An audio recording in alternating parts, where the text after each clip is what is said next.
వేగోల్డ్ trusted gold buyers మీరు తాకట్టు పెట్టిన బంగారాన్ని విడిపించి ఈ రోజు ఉన్న మార్కెట్ ధరకు కొనబడను.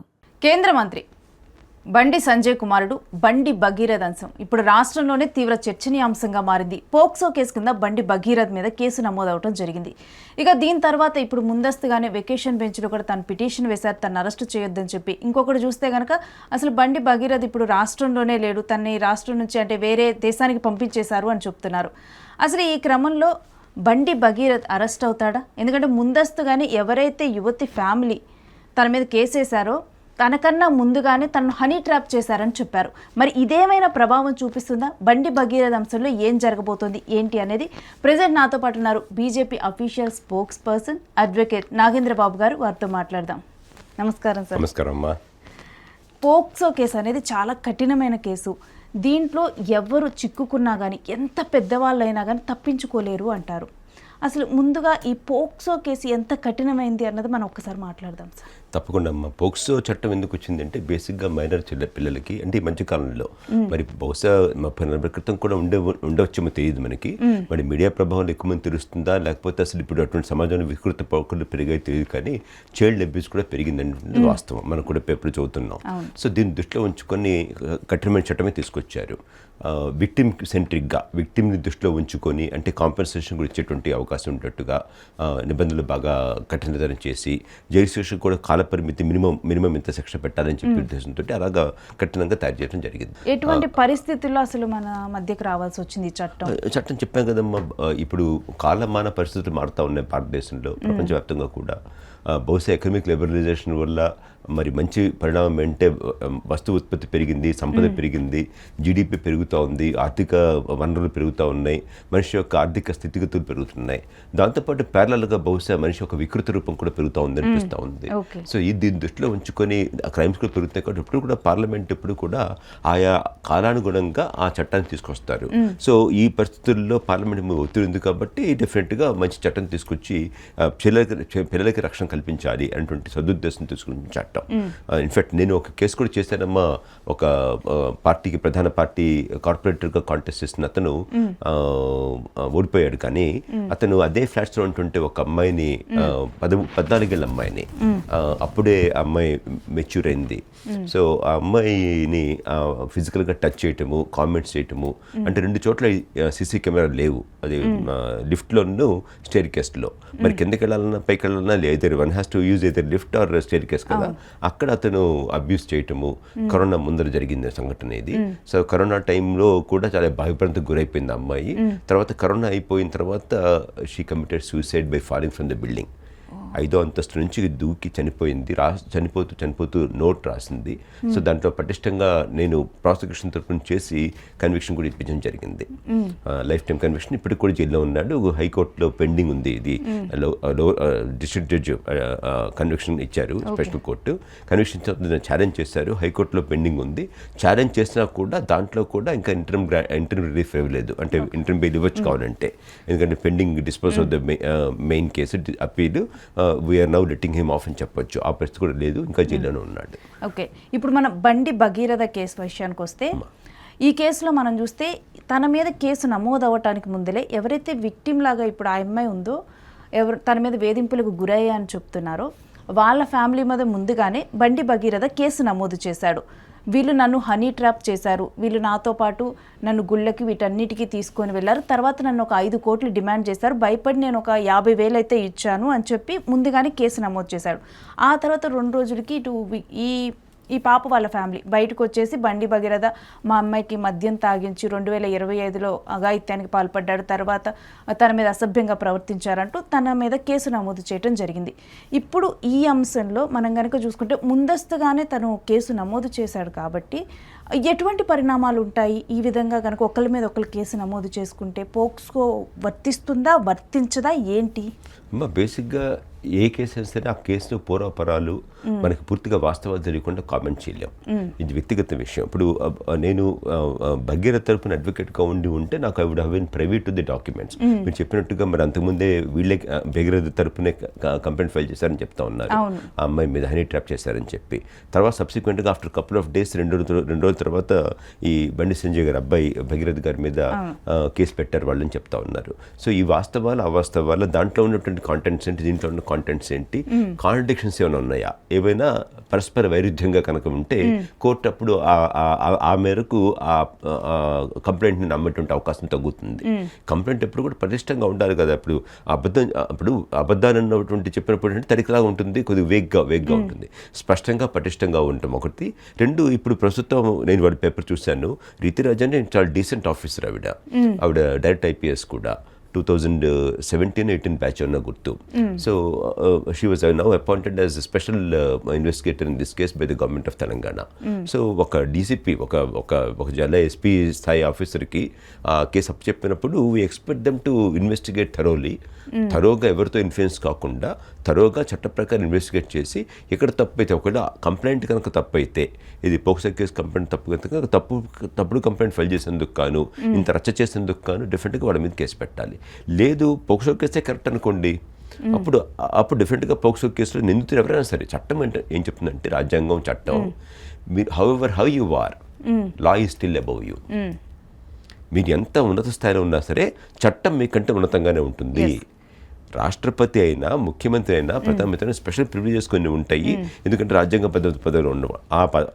ఆ ప్రివిలేజెస్ పక్కన పెడితే otherwise however high you are, because ఒకవేళ ఉదాహరణకి తమాషా చెప్తున్నారు, ప్రధానమంత్రి ఉన్నారు, చట్టాన్ని నేను చేస్తాను ఎందుకంటే పార్లమెంట్ మొత్తం నేను మెజార్టీలో ఉన్నాను, లోక్సభలో రాజ్యసభలో కూడా, చట్టాన్ని నేను తయారు చేస్తాను కాబట్టి రేఖా గారిని చంపేసేయండో సుబ్బారావుని చంపేసేయండో అంటానికి అవకాశం లేదు.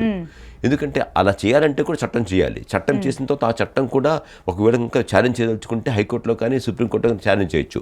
ఆర్టికల్ 226 కింద అయితే హైకోర్టులో, ఆర్టికల్ 32 కింద సుప్రీంకోర్టులో. అది స్క్రూటినీ ఆఫ్ లా అంటాం, స్క్రూటినీ ఆఫ్ జ్యుడిషియల్ సిస్టమ్ అని నిలబడాలి ఆ కేసు. ఒకవేళ పార్లమెంట్ చేసిన చట్టం తప్పనుకోండి, రేఖాని చంపేస్తాను అనేటువంటి పార్లమెంట్ కన్నా చట్టం చేసింది అనుకోండి, ఇది ఇంక రీజన్ ఏం లేకుండా వ్యక్తి పేరు చెప్పి డెఫినెట్గా సుప్రీంకోర్టు అసలు ఒక్క సెకండ్లో కొట్టేస్తుంది, ఫస్ట్ ఇమీడియట్గా స్టే ఇస్తుంది. What is this non sense, how can this kind of law be passed? అంటే పార్లమెంట్ అటువంటి చట్టం చేయదు ఎట్లాగూ, అంత మెచ్యూరిటీ పార్లమెంట్కి ఉంది. మరి ఈ దేశంలో చట్టాల సమస్య లేదు, సమస్య అంతా కూడా ఎక్కడంటే ఇంప్లిమెంటేషన్ ఆఫ్ లా.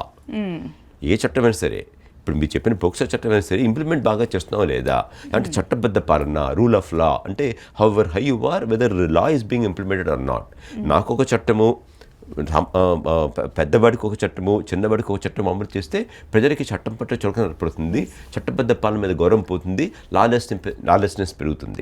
అంటే మీరు అన్న పాయింట్ని మనం పిక్ చేస్తే, ఈ కేసులో అంటే బండి సంజయ్ కుమారుడు కాబట్టి అరెస్ట్ చేయలేదు అని మహిళా సంఘాలు దీని మీద నిరసన తెలిపాయి, ఏదైతే ప్రధాని మోదీ రావడానికి ఒక్కరోజు ముందల.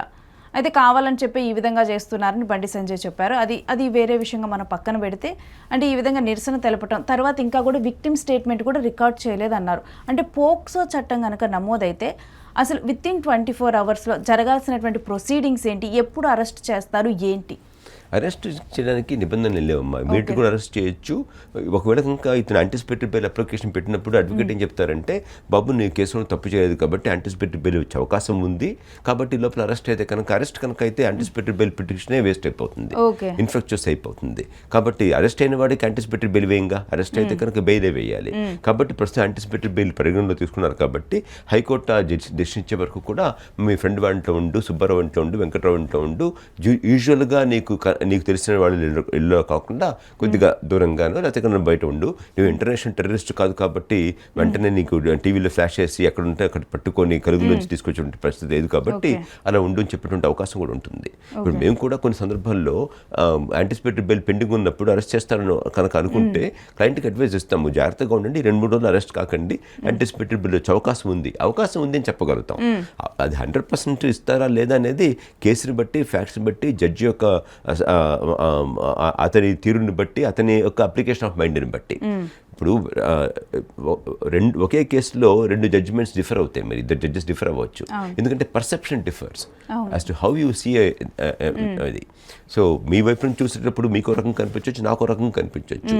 సో పర్సెప్షన్ డిఫర్ అవుతాయి కాబట్టి అందుకోసమే సుప్రీంకోర్టు పదే చెప్పింది, లోవర్ కోర్ట్స్ తప్పు చేయొచ్చు, ఒక్కోసారి తప్పు చేసిన మాత్రం వెంటనే వాళ్ళ మీద స్ట్రిక్చర్స్ పాస్ చేయకండి. డెఫినెట్గా ఆ తప్పు సరిదిద్దడానికి హైకోర్ట్స్ ఉన్నాయి కాబట్టి, హయ్యర్ కోర్ట్స్ ఉన్నాయి కాబట్టి తప్పు సరిదిద్దండి. అంతే తప్ప తప్పు చేశారని చెప్పి భావించి వెంటనే స్ట్రక్చర్స్ పాస్ చేయకండి. అతని మీద మీరు ఆరోపణలు అటువంటి వేస్తే అతని కెరీర్ ఎఫెక్ట్ అవుతుందని చెప్పి సందర్భాలు ఉన్నాయి. సో దీన్ని దృష్టిలో ఉంచుకుంటే రేపొద్దున ఈ కేసులో ఎటువంటి ఎఫ్ఐఆర్ ఫైల్ అయింది, ఇంతవరకు ఎఫ్ఐఆర్ కూడా పబ్లిక్ డొమైన్లో పెట్టలేదని చెప్తున్నారు. మామూలుగా అయితే విక్టిమ్ పేరుని సప్రెస్ చేస్తూ విక్టిమ్ పేరుని బయట చెప్పకుండా డెఫినెట్గా ఎఫ్ఐఆర్ తెలవాలి, ఎఫ్ఐఆర్లో కాంటెంట్స్ తెలవాలి. బహుశా హోప్ఫుల్లీ బండి సంజయ్ గారి అబ్బాయి భగీరథ్ గారికి డెఫినెట్గా వాళ్ళ ఆ అడ్వకేట్ గారికి ఎఫ్ఐఆర్ కాపీ ఉండాలి. ఎఫ్ఐఆర్ కాపీ కూడా లేకపోతే on what ground he is going to file anticipated bail. అంటే ఎఫ్ఐఆర్లో ఇలా చెప్పారు బట్ ఇలా జరగలేదు, ఇది వాస్తవం అని చెప్పడానికి ఎఫ్ఐఆర్ ప్రాతిపదిక ఉండాలి కదా. ప్రాతిపదిక ఉందేమో భావిస్తున్నాను. పబ్లిక్ డొమైన్ ఎందుకు లేదు, ఒక భగీరథ్ గారికే ఇచ్చారా, అసలు భగీరథ్ గారు కూడా ఇవ్వలేదా? కంప్లైంట్ కాపీ అని చెప్పి ఒక అంశం అయితే బయటకు వచ్చింది. అంటే ఏ టైంలో వాళ్ళు మీట్ అవటం జరిగింది, ఒక మధ్యలో ఒక ఫ్రెండ్ ద్వారా మీట్ అవటం జరిగిందని చెప్పి ఈ విధంగా కూడా కొన్ని అంశాలు అయితే బయటకు వచ్చాయి. దాంట్లో విషయాల మీద డిపెండ్ అయి ఉంటుంది. అంటే ఇప్పుడు మనందరం కూడా ఏం చేస్తామంటే వీఆర్ గ్రోపింగ్ ఇన్ డార్క్. మీరు కానీ నేను కానీ బహుశా ఈ టీవీ చూస్తున్నటువంటి ప్రేక్షకులు కానీ బహుశా 99.99%, బహుశా 100% ఎవరు కూడా ఎఫ్ఐఆర్ చూడలేదు.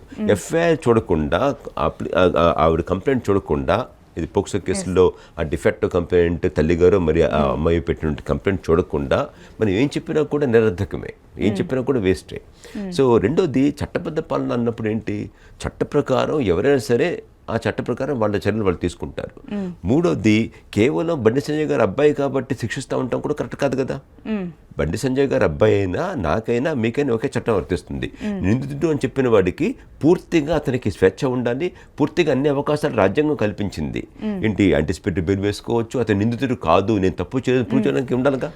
You are supposed to be innocent until proven guilty. నువ్వు నీ మీద పూర్తిగా అభియోగం ప్రూవ్ అయ్యే వరకు కూడా కేవలం నిందితుడిగా నేరస్తుడు కాదు, అది చట్టం చెప్తోంది. సో ఈ పరిస్థితుల్లో భగీరథ్ కూడా ప్రత్యేకంగా చట్టం ఏం లేదు. ఎవరికి చెప్పినా ఏం చేసినా ఆ చట్టంలోనే ఆ చట్ట ప్రతిలోనే పనిచేయాలి. కాబట్టి భగీరథ్ అంటే అతని మీద ఆల్రెడీ ఒక డిప్యూటీ కమిషనర్ ఆఫ్ పోలీసు, ఒక సీనియర్ ఐపీఎస్ ఆఫీసర్ని అపాయింట్ చేశారు. ఐపీఎస్ ఆఫీసర్ డైరెక్ట్ రిక్రూట్ ఆవిడ. సో అపాయింట్ చేశారు. We expect them to investigate thoroughly, impartially, objectively, logically, rationally. రేషనల్గా, లాజిక్గా, ధర్మ ప్రకారం, చట్ట ప్రకారం, ఆబ్జెక్టివ్గా ఇన్వెస్టిగేట్ చేస్తే నిజాలు బయటపడతాయి. నిజాలు బయటపడిన తర్వాత ఎవరు తప్పు చేస్తే వాళ్ళు మీ చర్యలు తీసుకోవాలి. ఒకవేళ సార్ ఇలాంటి కేసుల్లో ముందస్తుగానే ఇప్పుడు బెయిల్ వేయకుండానే ఇలా ముందస్తుగానే వీళ్ళు అరెస్ట్ అయిపోయారనుకో, ఈ కేసులు ఎలా తారుమారయ్యే అవకాశం ఉంటుంది? డిఫరెన్స్ ఏమొస్తుంది అరెస్ట్ అయిన దానికి, అరెస్ట్ అవ్వని దానికి? ఇప్పుడు దీంట్లో డాక్యుమెంట్ ఎవిడెన్స్ పెద్దగా ఉండదమ్మా. అల్టిమేట్గా విక్టిమ్ యొక్క స్టేట్మెంట్, విక్టిమ్ తరపున ఉన్నటువంటి విట్నెసెస్ ఎవరైతే ఉన్నారో వాళ్ళు ఎట్లాగో ఒక పక్కన ఒక స్టాండ్ తీసుకున్నారు కదా. బండి సంజయ్ గారు అబ్బాయిని తెలిసే వాళ్ళు కంప్లైంట్ పెట్టారు కదా. వాళ్ళు ఇప్పుడు యాంటిసిపేటెడ్ బెయిల్కి అప్లై చేసినంత మాత్రాన ఈ 4 రోజుల్లో 5 రోజుల్లో విట్నెసెస్ ప్రభావితం అవుతారు, విట్నెసెస్ ఏదో అవుతారు అని చెప్పడం కూడా హాస్యాస్పదం. ఒకవేళ ఆ అనుమానం కనుక ఉంటే రేపు పొద్దున హైకోర్టులో ఆ పబ్లిక్ ప్రాసిక్యూటర్ చెప్తాడు, స్టేట్ తరపున పబ్లిక్ ప్రాసిక్యూటర్ వస్తాడు, ఎందుకంటే విక్టిమ్ తరపున పబ్లిక్ ప్రాసిక్యూటర్ వస్తే చెప్తాడు, అయ్యా ఈ పరిస్థితుల్లో వీడు విట్నెస్ కూడా ప్రభావం చేసే అవకాశం ఉంది కాబట్టి అతన్ని ప్రస్తుతానికి బెయిల్ ఇవ్వకండి, యాంటిసిపేటెడ్ బెయిల్ డిస్మిస్ అని చెప్పొచ్చు. సో ఏం చెప్పబోతున్నారు, ఎలా ఆర్గ్యూ చేయబోతున్నారు, కోర్టు ఫైనల్గా ఎలా వీడియో తీసుకోబోతున్నారు అనేది అసలు అంటే కనీసం ఎఫ్ఐఆర్ కూడా చూడకుండా, కంప్లైంట్ కూడా చూడకుండా ఇది చెప్పడం కొద్దిగా హాస్యాస్పదం. అంటే లార్జ్ నెంబర్ ఆఫ్ పీపుల్ ఈ కేసు గురించి అవగాహన ఉన్న వాళ్ళు చెప్తుంది ఏంటంటే, దీంట్లో అరెస్ట్ అవ్వకుండా పోక్సో గనక నమోదైతే డెఫినెట్గా కూడా అరెస్టే అవుతారు. అరెస్ట్ అయిన తర్వాతే తదుపరి ప్రూవ్ అవుతుందా ప్రూవ్ అవ్వదా అన్నటువంటి అంశం తేలిద్ది, కానీ బెయిల్ అయితే రాదు పోక్సోలో అని చెప్తున్నారు. అది నేను చెప్పలేనమ్మా. అలాంటి పాసిబిలిటీ అంటే మీరు చూసిన కేసెస్ ని బట్టి చూస్తే బెయిల్ ఇవ్వకూడదు అని లేదమ్మా చట్టంలో. పోక్సోలో ఇవ్వకూడదు, రాదు అని కూడా లేదు. వచ్చే అవకాశాలు డిఫికల్టీ వేరు, ఇంపాసిబిలిటీ వేరు. అంటే అసలు కష్టసాధ్యము వేరు, ఇంపాసిబిలిటీ అసలు రాదు, అసాధ్యం అని వేరు. ఇది కష్టసాధ్యం, అసాధ్యమైతే కాదు. ఎందుకంటే ఉన్నటువంటి సందర్భాలు ఉదాహరణకి అసలు పూర్తిగా కనుక బాగా ఎస్టాబ్లిష్ చేయగలిగి ఏదైనా ఇంకా వాళ్ళ దగ్గర ఎవిడెన్సెస్ కనుక ఉండి ప్రైమరీ స్టేజ్లో ప్రైమ్ ఫేస్ కనుక కోర్టుకి ఎస్టాబ్లిష్ చేసి ఈ కేసు పూర్తిగా తప్పుడుగా పెట్టారు, కేవలం రాజకీయ కారణాలతో పెట్టారు అని కనుక చెప్పగలిగి ఆ రకమైనటువంటి సాక్ష్యాధారాలు కానీ ప్రాథమిక సాక్ష్యాధారాలు కోర్టు కనుక ప్రవేశపెడితే జడ్జి కన్విన్స్ అయితే ఇవ్వచ్చు విత్ కండిషన్స్ పెట్టొచ్చు. అయ్యా భగీరథ్ నువ్వు విదేశాలకు వెళ్ళొద్దు, భగీరథ్ నువ్వు హైదరాబాద్ దాటొద్దు, లేకపోతే పలానా పోలీస్ స్టేషన్కి వారానికి 3 సార్లు వచ్చి సంతకం పెట్టు, ఇంకా విద్యుత్తుని ప్రభావితం చేయొద్దు. ఇటువంటి కండిషన్స్ ఏవైతే కోర్టు దృష్టిలో కోర్టు వారు ఉద్దేశంలో ఈ కండిషన్స్ పెడితే ఈ కండిషన్స్ పెట్టినప్పుడు ఇబ్బంది ఉండదు, విక్టిమ్ కూడా సెక్యూరిటీ వస్తుంది, విక్టిమ్ కూడా సేఫ్టీ వస్తుంది, అట్ ద సేమ్ టైం చట్టానికి రాజ్యాంగానికి ధర్మానికి చుట్లు పడవు అనుకున్నప్పుడు ఆ కండిషన్స్ విధించి యాంటిసిపేటెడ్ బెయిల్ ఇవ్వచ్చు. ఇవ్వకూడదని లేదు, ఇవ్వడం కష్టము జనరల్. ఎందుకంటే పోక్సో కేసు అంటే కొద్దిగా మరి హార్ష్గా ఉంటుంది కాబట్టి చట్టం ప్రకారం హార్ష్ కాబట్టి మైనర్ పిల్ల అసలు ఇక్కడ మైనర్ పిల్ల కాదో కూడా ఇంతవరకు ఎస్టాబ్లిష్ చేయాల్సిన అవసరం ఉంది. 17 years ఏజ్ అమ్మాయి అని చెప్పి క్లియర్గానైతే చెప్పారు. బట్ అది కంప్లైంట్ పెట్టేవాళ్ళు ఎప్పుడు కూడా తక్కువ వేసి చూపిస్తారు. అసలు వాస్తవం అనేది మెడికల్గా చూడాలి, లేకపోతే అదర్వైజ్ ఇంకో ఎవిడెన్స్ ఏముందో చూడాలి. ఆల్రెడీ ఇంతకుముందు స్టడీ సర్టిఫికేట్ కానీ బర్త్ సర్టిఫికేట్ కానీ లేకపోతే 10th క్లాస్ సర్టిఫికేట్ కానీ అమ్మాయి 10th క్లాస్ పాస్ అయ్యి ఉంటే ఆ సర్టిఫికేట్స్ ఉండి దాంట్లో టాలీ అవ్వాలి. ఈ 16 ఏళ్ళని రాసేయచ్చు, 17 ఏళ్ళని రాయొచ్చు, కానీ వయసుకు 19 ఏళ్ళు కన్నా ఉండొచ్చు. ఆ డాక్యుమెంట్ ఎవిడెన్స్ ఉందనుకోండి అప్పుడు కేసే పోతుంది, పోక్సో కేసే పోవచ్చు. సో అంటే ఆ ఫ్యాక్ట్స్ని బట్టి డిపెండ్ అయి ఉంటుంది. నార్మల్గా పోక్సో కేసులో ప్రూవ్ అయితే కనుక అసలు ఎన్ని సంవత్సరాలు మినిమం 7 years నుంచి లైఫ్ ఇంప్రిజన్మెంట్ కూడా ఇవ్వచ్చు. లైఫ్ ఇంప్రిజన్మెంట్ పడినటువంటి సిచ్యువేషన్స్ ఉన్నాయి. నేను ఇందాక చెప్పినటువంటి కేసులో లైఫ్ ఇంప్రిజన్మెంటే. అంటే అవతల వాళ్ళు చనిపోవటానికి కారణమైనందుకు అలా ఎక్స్ట్రీమ్ కేసెస్లో అవుతుంది. ప్రూవ్ చేయాలి. అంటే ఆ చనిపోవటానికి అప్రాక్సిమేట్ రీజన్ అంటే 100% ఆ చనిపోవటానికి ఇంకా మానసిక ఒత్తిడి కానీ ఇంకో రకమైన ఒత్తిడి కాదు, కేవలం ఇతను చేసినటువంటి అకృత్య వల్ల, ఇతను చేసినటువంటి చేష్టల వల్ల ఆ అమ్మాయి చాలా బాధపడి, చాలా మదనపడి, చాలా వేధింపులకు గురయ్యి ఆ అమ్మాయి చచ్చిపోయిందని ఎస్టాబ్లిష్ చేయగలగాలి. ఒక మనిషి ఆత్మహత్య చేసుకున్నంత మాత్రాన ఆ ఆత్మహత్యకి ఎవరో నిందితుడికి సంబంధం ఉందని చెప్పాల్సిన అవసరం లేదు.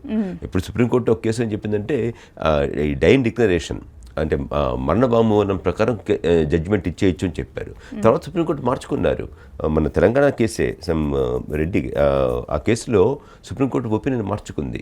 సర్కమ్స్టెన్షియల్ ఎవిడెన్స్ కూడా మ్యాచ్ కాకపోతే అవి కూడా మ్యాచ్ అయితేనే కన్విక్షన్ ఇవ్వాలి తప్ప merely on the base of dying declaration you can't give conviction అటువంటి జడ్జిమెంట్ కూడా వచ్చింది. ఎందుకంటే చనిపోయేవాడు నిజం చెప్తారని ఒకప్పుడు నమ్మకం, చనిపోయేటప్పుడు నిజం చెప్పతారని గ్యారంటీ లేనటువంటి సమాధానం ఉన్నాం కాబట్టి ఎవరి మీద కసి ఉన్నా కోపం ఉన్నా కూడా మామూలుగా యాక్సిడెంట్లుగా కిరోసిన్ కాదు ఫైర్ యాక్సిడెంట్ చనిపోయారు అనుకోండి, గ్యాస్ యాక్సిడెంట్లో కావాలని కోపం ఉన్నప్పుడు ఎవరి మీద చెప్పొచ్చు కదా, శరీరం చచ్చిపోతుందని నాకు ఆల్రెడీ కోపం ఉంది, నాకు కసి తీర్చుకోవాలని చెప్పి. సో ఆ సర్కమ్స్టెన్షియల్ ఎవిడెన్స్ కూడా మ్యాచ్ అవ్వాలి. మేర్లీ బికాస్ అంటే ఒకప్పుడు జడ్జిమెంట్ మారింది. సుప్రీంకోర్టు కూడా చాలా సందర్భాల్లో తన యొక్క స్టాండ్ని మార్చుకుంటూ ఉంటుంది. ఏ రోజైతే ఇచ్చిందో ఆ రోజు నుంచి ఆ పర్టికులర్ జడ్జిమెంట్ అమల్లో ఉంటుంది. ఆ judgement becomes sort of precedent for the whole country. But అదే జడ్జిమెంట్ తరతరాలు ఉండాల్సిన అవసరం లేదు. పరిస్థితులను బట్టి జడ్జిమెంట్ మారుతుంది, దాని యొక్క అప్పుడు ఇంప్లిమెంటబిలిటీ, దాని యొక్క ఎఫికసీ త్రూఅవుట్ ద కంట్రీ కూడా మారుతుంది. ఇదే కేసులో విక్టిమ్ సైడ్న అంటే కొన్ని అంశాలు అయితే బయటకు వస్తూ ఉన్నాయి. ఏదైతే బండి సంజయ్ కుమారుడు భగీరథ్ పెట్టినటువంటి కేసులో తను ఎఫ్ఐఆర్లో ఏం పెట్టారన్న అంశం కనుక మనం చూస్తే, అంటే మేము పెళ్ళి అనే అంశం అయితే ప్రస్తావనకు వచ్చింది. పెళ్లి చేసుకోవాలనుకున్నారు ఫస్ట్ అని చెప్పి, అందుకని చెప్పి టెంపుల్స్కి వీటన్నిటికీ తిరిగారు అని చెప్పి వాళ్ళ సైడ్ నుంచి చెప్పారు. దీంట్లోనేమో తిని చెప్పింది ఏంటంటే భగీరథ్ వీళ్ళు నన్ను హనీ ట్రాప్ చేశారు, టెంపుల్స్కి వీటన్నిటికీ తిప్పి ఇప్పుడేమో నన్ను పెళ్లి చేసుకోమని కోరుతున్నారు, కావాలని చెప్పి ట్రాప్ చేశారు, 5 crores డిమాండ్ చేశారు, ఇప్పుడు నేను 50,000 అయితే కట్టానని చెప్పి ఇంకా తర్వాత భయపడ్డానని చెప్పి తాను చెప్పారు. ఈ ఎఫ్ఐఆర్ ప్రకారం చూసుకుంటే కనుక ఒక లాయర్గా థింక్ చేస్తే అసలు ఎటువంటి వాదనలు కోర్టులో జరిగే అవకాశం ఉంటుంది సార్? ఈ కేసు ఎలా టర్న్ అయ్యే అవకాశం ఉంటుంది? అంటే వాస్తవాలు పూర్తిగా తెలియకుండా కామెంట్ చేయలేం, కానీ డెఫినెట్గా ఆ మాట చెప్పారు అంటే డెఫినెట్గా కొంత ప్రూఫ్ ఉండాలి.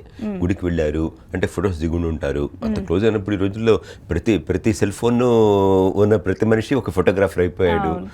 ఇంకా గట్టిగా చెప్పారంటే ప్రతి సెల్ ఫోన్ ఉన్నటువంటి వాడు జర్నలిస్ట్ కూడా అయిపోయాడు. ఇప్పుడు తీసుకొచ్చి ఎక్కడైనా సోషల్ మీడియాలో పోస్ట్ చేయొచ్చు. సోషల్ మీడియా అంటే ఒక రకంగా జర్నలిజమే కదా. సో ఆ పరిస్థితుల్లో మరి ఇంత విస్తృతంగా cell phones, iPhones, smart phones ఉన్న ప్రతి సెల్ ఫోన్కి అసలు డిఫాల్ట్ కెమెరానే. ఆ కెమెరా కూడా హై ఎండ్ కెమెరాస్. ఇప్పుడు ఐఫోన్ ఏదో ఉంది, ఏదో చాలా హై ఎండ్ కెమెరా అంటారు. సో ఇటువంటివన్నీ ఉంటాయి. సో కాబట్టి డిఫరెంట్గా అటువంటి ప్రూఫ్ కనుక ఉన్నప్పుడు ఆ ప్రూఫ్ని డిఫరెంట్గా ప్రొడ్యూస్ చేస్తారు. సో బట్ ఆఫ్ కోర్స్ అది మ్యానిపులేటెడ్ డాక్టర్డ్ ఫోటోగ్రాఫా కాదా అనేది కోర్టు నిర్ధారించుకుంటుంది. అది ప్రాథమికంగా కనుక జెన్యూన్ ఫోటో ఉన్నప్పుడు అది కూడా ఆ అంశాన్ని కూడా పరిగణలో తీసుకుంటారు. మరి మీరు చెప్పినట్టుగా కనుక భగీరథ గారే ఎఫ్ఐఆర్ ఆల్రెడీ పెట్టారు, ముందే ఎఫ్ఐఆర్ పెట్టారు. ఆ అమ్మాయిని వాడి తరపు వాళ్ళు అతని హనీ ట్రాప్ చేశారని, గుళ్ళు గోపురాలు తిప్పారని, తర్వాత డబ్బులు డిమాండ్ చేశారు, 5 కోట్ల రూపాయలు డిమాండ్ చేశారని, 50,000 రూపాయలు పర్ ఫోర్స్ ఇవ్వాల్సి వచ్చిందని మీరు చెప్పిన మాటలు కోరారని చెప్పి. సో మీరు చెప్పిన మాటలే నాకు కూడా తెలియదు. నాకు I have no first hand information. అవన్నీ కనుక వాస్తవాలు అయ్యి అవన్నీ కనుక వాటి తగినటువంటి కొంత ప్రాథమికంగా ప్రూఫ్స్ కనుక ఉంటే ఆ ప్రూఫ్స్ కనుక చూపిస్తే కోర్టు నమ్ముతుంది. రేపు రిబెల్ ఇస్తారు. In fact probably they can even go to the extent of even applying for quashing the case. అంటే ఎందుకు సార్ ఆ పెళ్లి అనే వర్డ్ ఎఫ్ఐఆర్ లో నమోదు అవటం వల్ల? పెళ్ళనే కాదు, అంటే అప్పుడు కాబట్టి చీటింగ్ అవుతుందేమో అదే పరిశీలించాలి. మారిపోయే అవకాశాలు ఉంటాయంటారు మీరు? అంతే కదమ్మా. ఇప్పుడు వాస్తవమా అవాస్తవమా అసలు అమ్మాయి వయసు ఇంతవరకు నిర్ధారించాలి ఫస్ట్. మరి ఇంతవరకు ఎఫ్ఐఆర్ పబ్లిక్ డొమైన్ రాలేదు. ఒకవేళ ఆ అమ్మాయి వయసు డిఫరెంట్గా మైనర్ అన్నప్పుడు మిగతా కొంత వస్తుంది. అప్పుడు consent of minor is not consent, no consent in the eyes of law. ఒకవేళ కాన్సెంట్ ఇచ్చినా కూడా మైనర్ అనేటువంటి అమ్మాయి ఆ కాన్సెంట్ చట్ట ప్రకారం కాన్సెంట్గా తీసుకోకూడదు. అది కూడా దృష్టిలో ఉంచుకోవాలి. సో మన ఫ్యాక్ట్స్ ఎక్కువ తెలియదు మనకి. ఏంటంటే ప్రస్తుతం ఏంటంటే సంజయ్ కేంద్ర ప్రభుత్వంలో మంత్రిగా ఉన్నారు కాబట్టి, అది కూడా minister of state for home government of India ఉన్నారు కాబట్టి, ఒక ప్రముఖమైన రాజకీయవేత్త కాబట్టి, అంతకుముందు ఎంపీ కూడా చేశారు కాబట్టి, ఆయన ప్రస్థానం కూడా చూడండి చాలా కార్యకర్తగా మొదలయ్యి, ఒక కార్పొరేటర్గా మొదలయ్యి, తర్వాత ఒక MP, I think corporator MP, రెండు సార్లు ఎంపీ, మధ్యలో పార్టీ ప్రెసిడెంట్ కూడా చేశారు. అంటే ఆయన ప్రస్థానం చూస్తే ఇది ఒక సంతోషకరమైన పరిణామం. అంటే మిగతా పార్టీలకి భారతీయ జనతా పార్టీ ఒక ప్రధానమైన తేడా ఏంటంటే, ఒక సామాన్య కార్యకర్త పార్టీ ప్రెసిడెంట్ అవ్వచ్చు. ఈవెన్ మోడీ గారు ఎవరు కొడుకో కాదు, అమిత్ షా గారు ఎవరు కొడుకో కాదు, అలాగే మన వాజ్పేయి గారు కానీ, ఎల్కే అద్వానీ గారు కానీ ఎవరు కొడుకో కాదు. అదే కాంగ్రెస్ పార్టీలో ఎట్టి పరిస్థితుల్లో సరే కాంగ్రెస్ పార్టీ కాని వ్యక్తి పార్టీ ప్రెసిడెంట్ అవుతాడా అంటే మల్లికార్జున ఖర్గే అని చెప్పకండి, జోక్ అది. మల్లికార్జున ఖర్గే అని ఒక పట్పట్లాగా పనిచేస్తున్నాడని విషయం అందరికీ తెలుసు. ఆయన అప్పుడు శశి థరూర్ కాంటెస్ట్ చేసినప్పుడు కాంగ్రెస్ పార్టీలో శశి థరూర్కి ఓటు వేయొద్దు, ఎట్టి పరిస్థితుల్లో కూడా కాంగ్రెస్ పార్టీ హైకమాండ్ టెన్షన్ పెట్టి సపోర్టింగ్ అని చెప్పి ఓపెన్గా చెప్పి వాళ్ళు ఉన్నటువంటి లిమిటెడ్ ఓటింగ్ కెపాసిటీ, అందరికీ ఓట్లు ఇవ్వాల, మీకు నాకు ఓట్లు ఇవ్వాల. ఈ రోజుల్లో ఇంటర్నెట్ ద్వారా అందరికీ చేయొచ్చు ఓటు. మీరు కాంగ్రెస్ పార్టీ అభిమానం అవ్వకపోయినా సరే, అభిమానం ఉన్నా లేకపోయినా సరే, ప్రజలందరికీ ఓటు ఇస్తున్నాము, ఎవరు కావాలంటే వాళ్ళు ఓటు చేయండి అని చెప్పొచ్చు. సో అలా చేయవల్ల ఆ ఉన్నటువంటి 15,000 మంది 20,000 మంది ఎలక్టరేట్కి చాలా స్పష్టమైన సంకేతాలు ఇచ్చి, అప్పటికీ ఆశ్చర్యవంతంగా అప్పటికీ సబ్స్టాన్షియల్ ఓట్స్ 4,000 ఓట్లు 3,000 ఓట్లు శశి థరూర్ గారు వచ్చిన సందర్భం చూసాం. కానీ భారతీయ జనతా పార్టీ నితిన్ నబీన్ గారు కానీ, అప్పుడు ఎల్కే అద్వానీ గారు కానీ, ఇప్పుడు బండి సంజయ్ ఇప్పుడు కేంద్ర మంత్రిగా ఉండటం కానీ, ఇవేవి కూడా తన కొడుకు మీద నమోదైనటువంటి కేసులు కానీ వీటిని కానీ ఇన్ఫ్లుయెన్స్ చేయలేవు అంటారు మీరు? డెఫినెట్గా. ప్రధానంగా law and order state subject. Law and order అనేది రాష్ట్ర ప్రభుత్వం విధి. కేంద్ర ప్రభుత్వంలో ఎంత పెద్ద మంత్రి అయినా సరే రాష్ట్ర ప్రభుత్వం విధి విధానాలు, రాష్ట్ర ప్రభుత్వం చెప్పు చేతుల్లో ఉంటుంది పోలీస్ వ్యవస్థ. అన్ఫార్చునేట్గా యాక్చువల్గా రాష్ట్ర ప్రభుత్వం చెప్పు చేతుల్లో ఉండకూడదు, చట్టం చెప్పు చేతుల్లో ఉండాలి. కానీ దురదృష్టవశాత్తు మన రాష్ట్రంలో కూడా ఈ పోలీస్ రిఫార్మ్స్ తీసుకురాలేదు కాబట్టి పోలీస్ వ్యవస్థ రాజకీయంగా అనుగుణంగా పనిచేస్తుంది అనుకున్నా కూడా రాజకీయ ఎవరి చేతుల్లో ఉంది? వాళ్ళ తెలంగాణలో రేవంత్ రెడ్డి చేతుల్లో ఉంది, కాంగ్రెస్ పార్టీ చేతుల్లో ఉంది. కాంగ్రెస్ పార్టీకి బండి సంజయ్ గారి మీద ప్రేమ ఉండాల్సిన అవసరం లేదు. వీరైతే హట్ చేద్దాం అనుకుంటారు.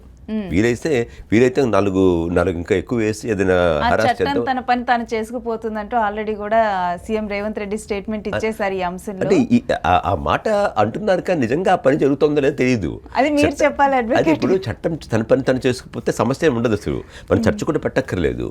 అంటే ఈ భగీరథ్ కేసులో చూస్తే ఇప్పుడు పోక్సో కేసు కానీ ఏదైనా కేసులు నమోదైన తర్వాత ఆ కేసు కనుక తీవ్రతరంగా ఉంటే, అంటే కనిపించకుండా పోయారు, పరారులో ఉన్నారు అని చెప్పి, అంటే వేరే ప్రాంతాల్లో వాళ్ళు తలదాచుకుంటూ ఉంటారు. ఒక్కసారి కేసు నమోదైన తర్వాత పోక్సో లాంటి కేసులు వాళ్ళు వేరే ప్రాంతాలకు వెళ్ళటం కానీ, దేశం విడిచి వెళ్ళటం కానీ, ఈ అంశాలు న్యాయంలో ఎలా పరిగణించబడతాయి చట్టాలలో? ఎఫ్ఐఆర్ ఫైల్ చేసిన తర్వాత ఏ కేసు అయినా సరే ఆ కేసు తీవ్రత దృష్ట్యా ఆ కన్సర్న్ సబ్ ఇన్స్పెక్టరు ఆ కన్సర్న్ డిఎస్పీకి, కన్సర్న్ డిఎస్పీ ద్వారా కన్సర్న్ ఎస్పీకి ఒక రిక్విజిషన్ వెళ్తుంది. అక్యూజ్డ్ తప్పించుకునే అవకాశం ఉంది కాబట్టి ఇతను రెడ్ కార్డ్ నోటీస్ ఇష్యూ చేయండి, లేకపోతే పాస్పోర్ట్ సీజ్ చేయండి అని, లేకపోతే కండిషన్ పెట్టచ్చు. లేదు ఆల్రెడీ అతను వెళ్ళిపోయాడు అన్నప్పుడు కనీసం విదేశాలకు వెళ్లకుండా రెడ్ కార్డ్ నోటీస్ ఇష్యూ చేయండి అని చెప్పంటే అప్పుడు ఇది మొత్తం భారతదేశం అంటే ఇది ఒక విచిత్రమైన వ్యవస్థ. ఇదేంటంటే ఈ ఇంటర్నేషనల్ పోలీస్ ఇంటర్పోల్ అంటాం మనం. ఇంటర్పోల్ ఏంటంటే ఒక్కొక్క దేశానికి ఒక్కొక్క ఏజెన్సీని వాళ్ళు నియమించుకున్నారు. ఇప్పుడు Interpol Telangana police, Andhra police, Karnataka police, West Bengal police, మళ్ళీ Telangana police, Hyderabad police, Mahabubnagar police, Nirmal police అలా ఇంటరాక్ట్ అవుతే చాలా కన్ఫ్యూజన్ ఉంటుంది వాళ్ళు ఇంటర్నేషనల్ ఆర్గనైజేషన్. కాబట్టి భారతదేశం మొత్తానికి ఒక నోడల్ ఏజెన్సీ, ఏ దేశానికైనా సరే ఒక్కొక్క నోడల్ ఏజెన్సీ పెట్టుకున్నారు అనమాట. భారతదేశం పరంగా ఇప్పుడు కాంగ్రెస్ పార్టీ ఉన్నప్పుడే నోడల్ ఏజెన్సీ కింద సిబిఐని వాళ్ళు గుర్తించమని చెప్పి రిక్వెజిషన్ పెట్టారు. ఆ రిక్వెజిషన్ యాక్సెప్ట్ చేశారు. కాబట్టి central bureau of investigation interpole wing ఉంటుంది ఢిల్లీలో. ఆ ఇంటర్పోల్ వింగ్ ద్వారా ఈ ఇందా చెప్పిన సెకండ్ ఇన్స్పెక్టర్ దగ్గర నుంచి వచ్చిన మజరు ఏదైతే ఉందో అది డిఎస్పీకి, డిఎస్పీ నుంచి ఎస్పీకి, ఎస్పీ నుంచి అక్కడికి వెళ్ళాలి, ఢిల్లీ వెళ్ళాలి. అప్పుడు ఢిల్లీలో ఏం చేస్తారంటే ఇటువంటివి దేశం మొత్తం మీద 100, 400, 500 వస్తే అవన్నీ కలిపి ఇంటర్పోల్కి ఇన్ఫార్మ్ చేస్తే 500 మంది కేసుల మీద వాళ్ళ మీద ఇంటర్పోల్ నోటీస్ జారీ చేస్తుంది. లుక్అవుట్ నోటీస్ ఇవ్వచ్చు, రెడ్ కార్డ్ నోటీస్ అనొచ్చు, ఎల్లో కార్డ్ నోటీస్, రకరకాల నోటీసులు ఉంటాయి. ఆ పరిస్థితుల దృష్ట్యా వాళ్ళు ఆ నోటీస్ ఇస్తారు. అప్పుడు ఆ నిందితుడు కనుక ఆ లిస్టులో పేర్కొంటున్న నిందితుడు కనుక విదేశాల్లో ఎక్కడ ఎయిర్పోర్ట్లో ఉన్నా కూడా, ఎందుకంటే విదేశంలో మీరు ప్రయాణించారంటే నౌక ద్వారా కానీ విమానాల్లో కానీ, నౌక ద్వారా ప్రయాణించేది తగ్గిపోయింది వాళ్ళ. ఇదంతా మనం 1940s మహాత్మా గాంధీ గారు, వల్లభాయ్ పటేల్ గారు ఉన్న టైంలో, ఇప్పుడంతా విమానాలు. కాబట్టి ఇంటర్నేషనల్ ఎయిర్పోర్ట్స్లో మీరు కంపల్సరీగా పాస్పోర్ట్ మీరు వెరిఫై చేయాలి. కాబట్టి వాళ్ళు అక్కడ మీ పాస్పోర్ట్ నెంబర్ కొట్టగానే రెడ్ కార్నర్ కనిపిస్తుంది. రెడ్ కార్నర్ ఎందుకంటే రెడ్లో కనిపిస్తుంది, హైలైట్ అవుతుంది. వెంటనే అతన్ని అక్కడ ఆయా దేశాల్లో అరెస్ట్ చేయొచ్చు. అంటే ఏ దేశాలతో అయితే ఇంటర్పోల్ వ్యవస్థ ఉందో, ఏ దేశాలతో అయితే ఇంటర్పోల్ ఒప్పందం కుదుర్చుకుందో ఆయా దేశాల ఎయిర్పోర్ట్స్ నుంచి కనుక ఆ నిందితుడు కనుక వెళ్ళిపోతుంటే అక్కడ అరెస్ట్ చేస్తారు అతన్ని. అప్పుడు అక్కడ అరెస్ట్ చేసి కన్సర్న్డ్ కంట్రీకి, కన్సర్న్డ్ పోలీస్ స్టేషన్ ఇన్ఫర్మేషన్ వస్తుంది. మా దేశంలో పలానా మీరైతే రెడ్ కార్నర్స్ అడిగారో అతన్ని అరెస్ట్ చేశాము, ఇతను ఇక్కడ ఉన్నాడు, తదుపరి చర్యలు మీరు తెలియజేయండి అని. అప్పుడు ఇక్కడ నుంచి టీం వెళ్ళటమా లేకపోతే అతను చర్యలు చేపట్టి అతన్ని తీసుకొస్తారు. ఈ ఇంటర్పోల్ వ్యవస్థలో దుబాయ్ లేదా సార్? నిందితులు కానీ ఏదైనా కేసులు నమోదైన వాళ్ళు కానీ ఎక్కడికి వెళ్ళారంటే దుబాయ్లో తలదాచుకున్నారు అని ఎక్కువగా వింటుంటాం. లేదు, ఇంటర్పోల్కి దుబాయ్ కూడా ఉంటే గుర్తు నాకు. చాలా దేశాలతో ఒప్పందం ఉంది భారతదేశానికి. డెఫినెట్గా అంటే ఇంటర్పోల్లో మరి రెడ్ కార్నర్ ఇష్యూ చేస్తారో తెలియదు. దుబాయ్కి వెళ్ళటం ఒక ఆస్పెక్ట్ అమ్మా. దుబాయ్కి వెళ్ళడానికి ముందర రెడ్ కార్డ్ నోటీస్ ఇష్యూ చేస్తారు ఒక ఆస్పెక్ట్. రెడ్ కార్డ్ ఇష్యూ చేయలేదు అనుకోండి, మీరు దుబాయ్కి వెళ్ళొచ్చు, ఎక్కడికైనా వెళ్ళొచ్చు. అంటే ఇప్పుడు మీరు చెప్పినట్లు ఎయిర్పోర్ట్లో ఉంటేనే వీళ్ళని అరెస్ట్ చేస్తారా? అంటే ఆ దేశం ఎయిర్పోర్ట్లో అయినా కానీ, లేకపోతే ఇప్పుడు దుబాయ్లో ఏ మూలన ఉన్నా కానీ వాళ్ళని అరెస్ట్ చేసి తీసుకొని రావచ్చా? అది కష్టం. అంటే ఆ దేశ పోలీసులకి ఇప్పుడు మన దేశంలో మన నిందితులు పట్టుకోవడానికి మన వ్యవస్థ సరిపోవట్లా. హైదరాబాద్లో ఉన్నటువంటి పోలీస్ ఫోర్స్ 10,000 మంది పోలీస్ ఫోర్స్. ఇవాళ కనీసం నాంపల్లి క్రిమినల్ కోర్ట్స్లో అలాగే మిగతా క్రిమినల్ కోర్ట్స్లో బహుశా 10,000-12,000 వారెంట్స్ పెండింగ్ ఉన్నాయి. అంటే మన దేశంలో నిందితుల్ని మనమే పట్టుకోలేకపోతున్నాము. So we can't expect Dubai police or US police to catch hold of someone. By chance దొరికితే, బై ఛాన్స్ ఇన్ఫర్మేషన్ ఉంటే అక్కడ ఎవరైతే ఈ విక్టిమ్ తరపున పట్టించుకొని మన ఆఫీసులో పనిచేస్తున్నాడు, మీరు చర్యలు చెప్పండి ఇన్ఫర్మేషన్ ఉండి ప్రొయాక్టివ్గా కనుక ఇన్ఫర్మేషన్ ఇస్తే అక్కడ ఏజెన్సీ పట్టుకోవచ్చు. కానీ అదర్వైజ్ అంత అలాగా ఉండదు. ఎందుకంటే 98% of these criminals, even assuming that they're criminals, they are not international criminals. వాళ్ళేమో టెర్రరిస్ట్ కాదు. నేను నార్మల్గా ఒక పెద్ద క్రిమినల్స్ అయితే ఎలా అన్నది అడిగాను. ఈ పోక్సో గురించి, బండి భగీరథ్ గురించి కాకుండా నార్మల్గా అడిగాను. అది నేను సో డెఫినెట్గా ఏంటంటే అది అంటే ప్రొయాక్టివ్గా పోలీస్ డిపార్ట్మెంట్కి ఆ దేశాల్లో తెలిసేటువంటి అవకాశం లేదు.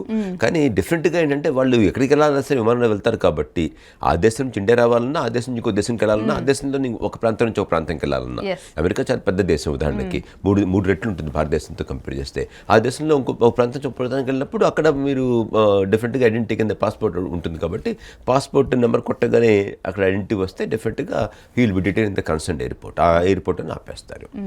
సో ఆ చర్యలు ఇంటర్పోల్ వ్యవస్థ చూసుకుంటుంది. దానికి భారతదేశానికి సంబంధం లేదు.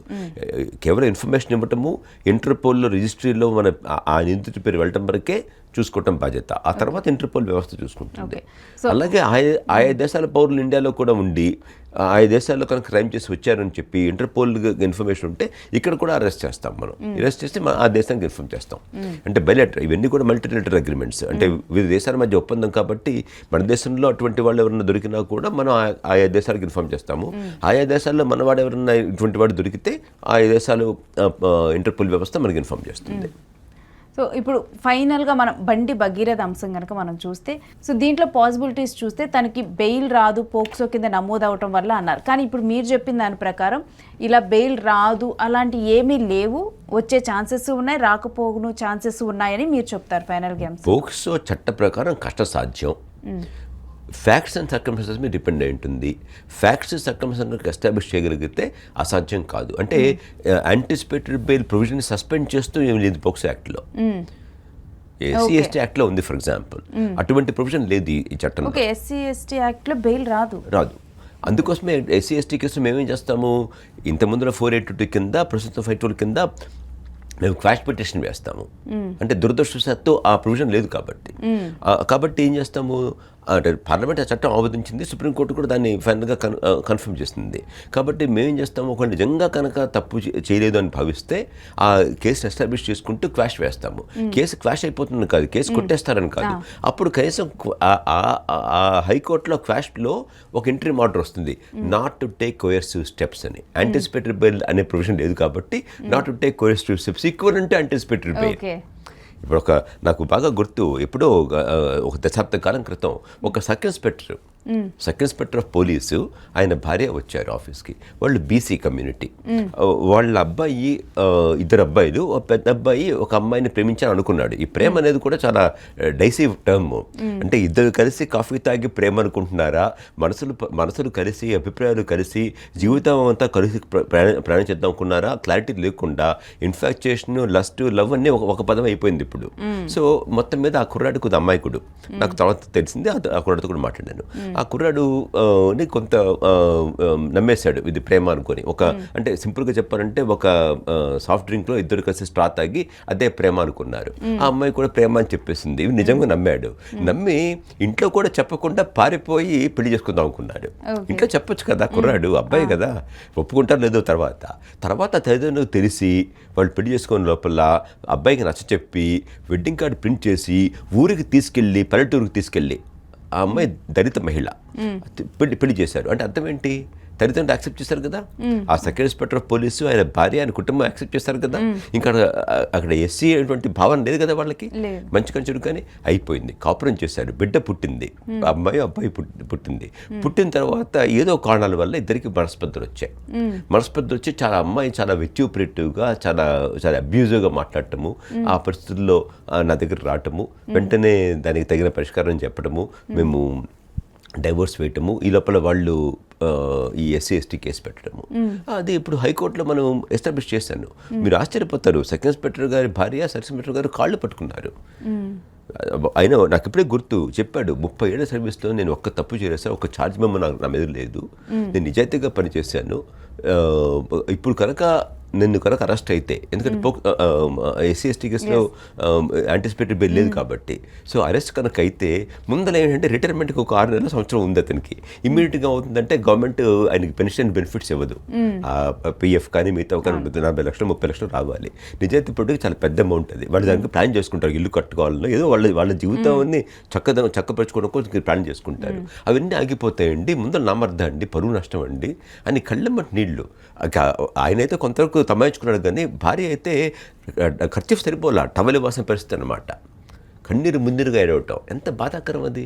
చివరికి హైకోర్టులో వేయటము, ఫార్చునేట్గా నిజాయితీపడిన జడ్జిలు ఉన్నారు కాబట్టి ఆ జడ్జి కన్విన్స్ అవ్వటము, ఇద్దరికి కూడా పూర్తి రిలీఫ్, నో కోరిస్టివ్ స్టెప్స్ అని. కానీ అదే జడ్జి గారు, అది కరెక్ట్ కూడా నా ఉద్దేశం, అదే జడ్జి గారు తర్వాత నేను మళ్ళీ పిటిషన్ వేసి, అబ్బాయి తరపున పిటిషన్ వేసి, సేమ్ కేసే కదా, అబ్బాయి మరి తప్పు చేయలేదు, అబ్బాయి కూడా సేమ్ రిలీఫ్ అంటే జడ్జి గారు ఇవ్వలేదు.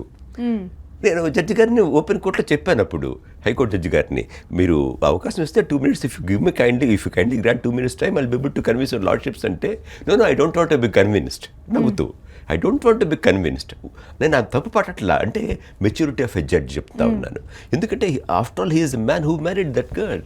So let him suffer, let him face the consequences. Why should we give relief to him అని చెప్పారు.